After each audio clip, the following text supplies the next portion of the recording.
ядуу хүмүүс зориулаад төр халамж өгөөд байдаг. Гэтэл үний эрэхтэй тэр халамжийг авахын тулд хүмүүс ядуу байгаад байдаг.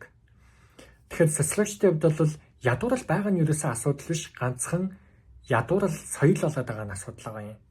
Өөрөөр хэлбэл хүмүүс төрийн тэр халамж дэмжлэгийг авахын тулд орлогоо нуун дарагдуулах, ядуудаа байхыг хүсэх.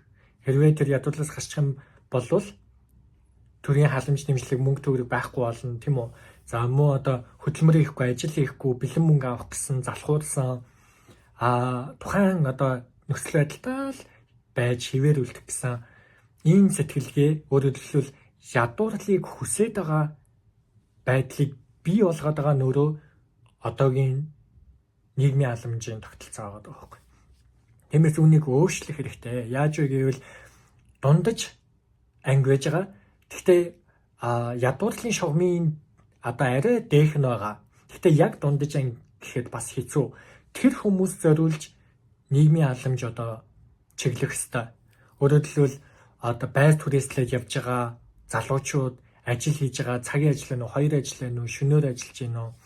Хажуугаар нь гэр бүл болоод амьдрах гад хичээж байгаа. Тэр одоо өөрсдөө ядууралд оруулахгүй авч явж байгаа.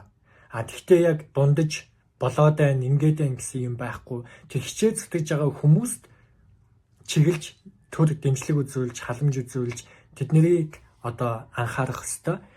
Ингэх юм бол нөгөө доор байгаа халамж хүсдэгчид чинь төрийн тэр халамжийг авахын тулд дээшигээ бас тэмүүлж идэг. Ингэж ядуурлаас гарч идэг. Тиймээс одоо нийгмийн бодлогыг өөрчлөхөөс өөр бас арга байхгүй. Бид нэр хэн зориулж халамж өгөхөө дахин шинжилэн тогтоох ёстой. Үүний тулд ядуурлын тэр шугамыг өөрөөр хэлбэл хэн ядуу юм, хэн яг дундаж ангийн биш юм гэдгийг бид ялгаж чаддаг болох ёстой.